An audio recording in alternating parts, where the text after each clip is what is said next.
That was unbelievable. No. That was perfect.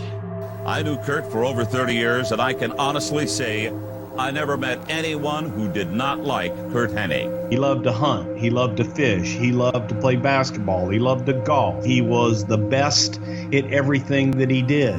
When you look at all the credentials and the path of victims I've left behind me, there's only one thing left to fulfill Mr. Perfect's destiny, and that's to be the perfect World Wrestling Federation champion. Curt passed away on February 9th, 2003. He died of acute cocaine intoxication. He was 44. He was pronounced dead on scene. He left behind a legacy of memories that will last forever.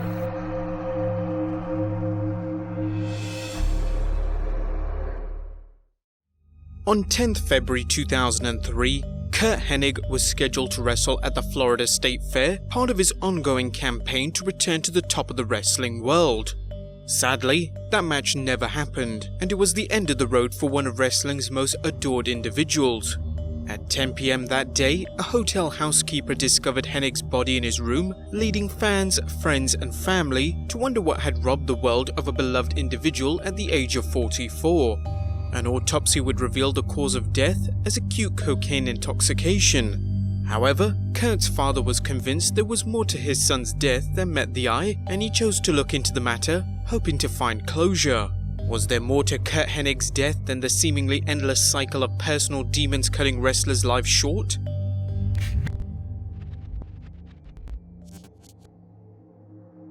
Whether he was playing a traditional babyface in the AWA, the ultimate athlete Mr. Perfect in the WWF, or the country music-loving leader of the West Texas Rednecks, Curt Hennig did it all, proving he could play any role in wrestling to perfection.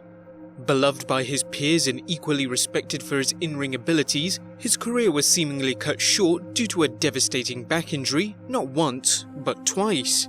But Hennig refused to quit and eventually returned to the ring, setting his sights on returning to the top of the mountain.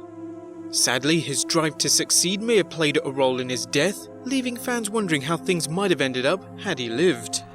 The son of legendary AWA grappler Larry the Axe Hennig, Curt Hennig had big shoes to fill, as his famous father was a top performer from the Territory era, particularly in the AWA. Larry had excelled in the AWA as a perennial challenger for the promotion's World Heavyweight Championship and was a powerful force on the tag team scene, holding the AWA World Tag Team Championship 4 times, including his famous team with Harley Race. Born on 28 March 1959 in Minneapolis, Minnesota, Curt played a number of sports including golf, football, wrestling, hunting, and fishing.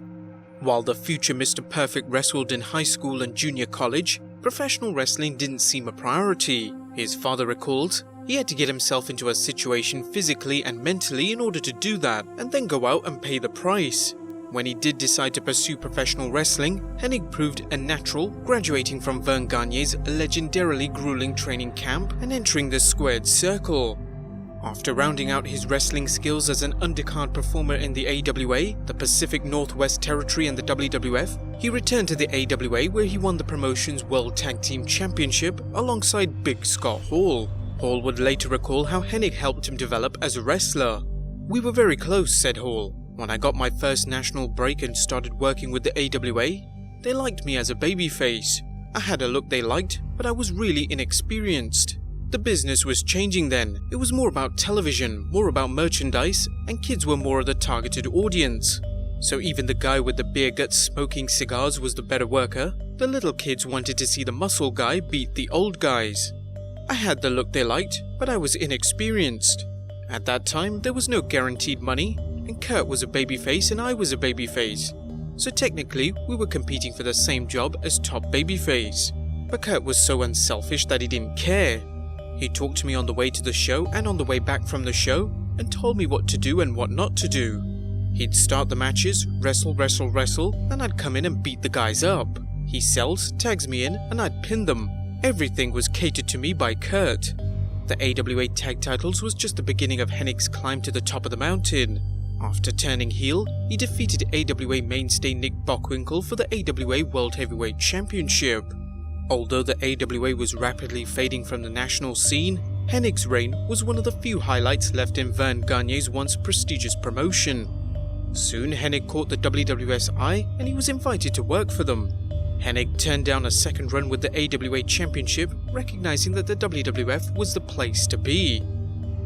Repackaged as Mr. Perfect, a superstar athlete who mastered any sport he tried, Hennig got over even before he stepped into the ring, thanks to the hilarious vignettes showing his command of all sports. Ironically, Hennig apparently never wanted the Mr. Perfect gimmick. According to his longtime friend Bobby the Brain Heenan, he didn't want to be Mr. Perfect. He wanted to be a cowboy character. He loved that. His WCW West Texas Rednecks gimmick was his favorite character because he loved country music and singing country songs. Despite his reservations, Hennig took the character and made it a success, infuriating fans with his cocky heel attitude and providing entertainment in the ring thanks to his fantastic ring work and an uncanny knack for taking bumps. 2 runs as Intercontinental Champion cemented his national reputation as one of the world's best workers. While Hennig didn't fit into the big man image Vince McMahon craved for his WWF champions, the business was beginning to change, and it's arguable Hennig could have easily filled the roles later taken by Bret the Hitman Hart and Shawn Michaels as smaller WWF champions who relied on work rate to get over. That didn't happen, however, as Hennig injured his back in June of 1991, the injury being so bad that it seemed impossible that he'd make it to that year's SummerSlam, where he was supposed to drop the belt to Bret Hart. The WWF threw Mr. Perfect in less than a handful of preliminary matches to keep him visible, all the while advertising him for house shows they knew he couldn't work. Hennig dropped the belt to Hart at SummerSlam, cementing Hart's spot as a rising singles star. Although a back injury looked to have sidelined him permanently, Hennig still had lots to offer to the WWF, whether it was as a color commentator or Nature Boy Ric Flair's executive consultant. This changed around 1992 when the WWF lost 2 top stars during the WWF steroid scandal. The promotion released 2 top babyfaces, The Ultimate Warrior and Davey Boy Smith, after they allegedly used human growth hormone to get around the company's steroid ban. Desperate for a top babyface, the WWF bought out Hennig's Lloyds of London disability policy, allowing him to return to the ring. However, Hennig struggled to get over as a babyface, and the WWF's penchant for jobbing him didn't help matters either. A heel turn against Lex Luger at WrestleMania 10 showed promise, but Hennig injured his back again, cashing in his disability policy. Once again, it looked like Mr. Perfect would become an in-ring performer, this time as an ally of Hunter Hearst Helmsley. After it looked like Mr. Perfect had allied himself with Mark Merrow against Helmsley, Perfect swerved Merrow, leading to Merrow losing the Intercontinental Championship. However, at some point, Perfect's negotiations with the WWF reportedly cost him a substantial sum from his Lloyds of London policy, believed to have been anywhere from $150,000 to $300,000, and Hennig blamed the WWF, opting to sign with WCW. It probably didn't hurt that WCW offered him more money. Hennig jumped to WCW, working as a turncoat member of the Four Horsemen who betrayed them to join the New World Order, and later in the fondly remembered faction, the West Texas Rednecks, arguably best remembered for their song Rap is Crap. After a cup of coffee with the Excitement Wrestling Federation, Hennig returned to the place of his greatest success.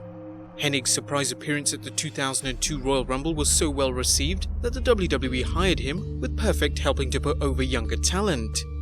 Behind the scenes, Hennig was known for his zest for living, which sometimes got him into trouble. During 2002's infamous plane ride from hell, as covered in a previous episode, Hennig grappled with Brock Lesnar mid-flight, with both men smashing into an emergency exit and some fearing they may have blown the door off. The WWE promptly fired Hennig, but he soon found work wrestling for Total Non-Stop Action. Hennig competed for Ron Killings' NWA World Heavyweight Championship, but failed to wrest the title. During his time in TNA, Hennig would brag about taking Brock Lesnar down at 35,000 feet, presumably hoping to generate interest in him returning to the WWE.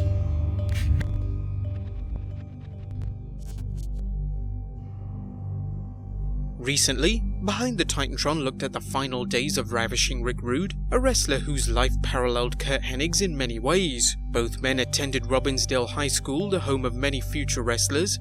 Both excelled in the ring, both were particularly strong as heels but weak as babyfaces, and both suffered what appeared to be career-ending injuries, only to train to come back. Sadly, both also died at a fairly young age, with their efforts at mounting a comeback possibly leading to their early demise.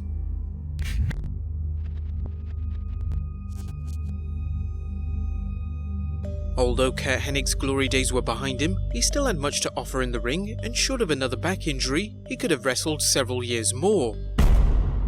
All that proved moot when Hennig's body was discovered in a hotel room, leading to questions as to the cause of death even after medical officials disclosed their findings. On 26 March 2003, WTSP-10 News reported on the cause of Curt Hennig's death. Shania Tippins of the Hillsborough County Medical Examiner's Office says he died from acute cocaine intoxication. Was this the latest case of a wrestler dying young due to overindulging in drugs and/or alcohol? Initially, Curt's father Larry wasn't sure. In the book, The Pro Wrestling Hall of Fame, The Healed, Larry discussed his many questions surrounding his son's death. It's not quite clear to me yet, and perhaps it never will be. From my standpoint, it just looked like it was one of those one-night deals. Got in with the wrong people, Hennig's father said. There's still a mystery going on here. He left here with a couple grand, and he had a Rolex watch. That stuff was gone, that stuff was missing. There's still a blank. However, as noted in the book, Curt's father elected to stop his private investigation of the tragedy to spare his family any more scrutiny. A 2004 USA Today article also noted his father said last year that a lethal combination of steroids and painkillers contributed to his death. Like some believe may have happened to Rick Rude, is it possible Hennig was working too hard to mount his comeback, especially if he was eyeing a return to the WWE? Could he have overused steroids and/or painkillers to cope with the overzealous training regimen? Whether or not the circumstances of Curt Hennig's death extend beyond the medical examiner's ruling is unknown, but what we do know is that the wrestler nicknamed Mr. Perfect left behind an undeniable legacy inside and outside the squared circle.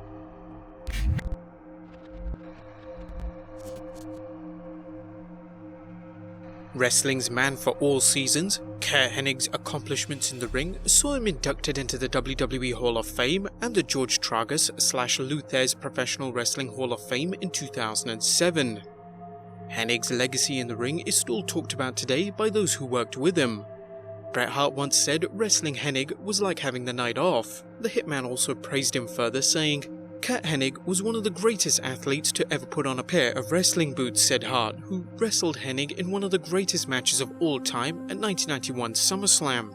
"You could wake me up at 4 in the morning and I could wrestle Curt Hennig for an hour and have a 5-star match. He was so safe in the matches and logical. He didn't waste a lot of moves. Every move made sense. There was a reason why he did it, and it fit into the theme of the whole storyline. A lot of wrestlers would be better off today if they watched Curt Hennig. It's not about what you do, it's how you do it." As discussed earlier, the man best known as Mr. Perfect was never afraid to share his wrestling experience with younger talent, a habit believed to have come from Roddy Piper. Sean Waltman recalled, "Curt would always talk about how Roddy shared his knowledge," said Waltman. "Scott Hall will be the first to tell you that there were a lot of guys who were very stingy with their knowledge. It's a very competitive business, especially before there were any guarantees and everyone was going to territory. Curt was different. He thought it was his duty, and he took a lot of the guys, including Brock Lesnar, under his wing." Hennig was warmly regarded by his peers, to Stone Cold Steve Austin once remarking, "I'm sure he had some days like we all do, but I never saw Curt Hennig in a bad mood. He always had a smile on his face. I respected his work, and he was a hell of a guy to be around." Sean Waltman noted, "You could walk into the worst vibe locker room you could possibly imagine, but when Curt Hennig walked in, it would light the whole place up. Owen Hart and Curt were two of the best ribbers, but they were very different kinds of ribbers." Curt's legacy continues in the ring with his son wrestling as Curtis Axel. In a 2016 interview, Axel told Sports Illustrated's Justin Barrasso, "I think about my dad every time I step into the ring," said the 36-year-old Axel. "People might not know this, but I pray to him before every match. Wrestling has actually been a way for me to heal after losing my father. It still feels like I'm with him." Rest in peace to one of the greats. We hope you've enjoyed episode 47 of Behind the Titantron. If you'd like to see more episodes, please click the playlist in the middle, drop a like if you enjoyed the episode, subscribe for more, and I'll see you next time with some more wrestling content.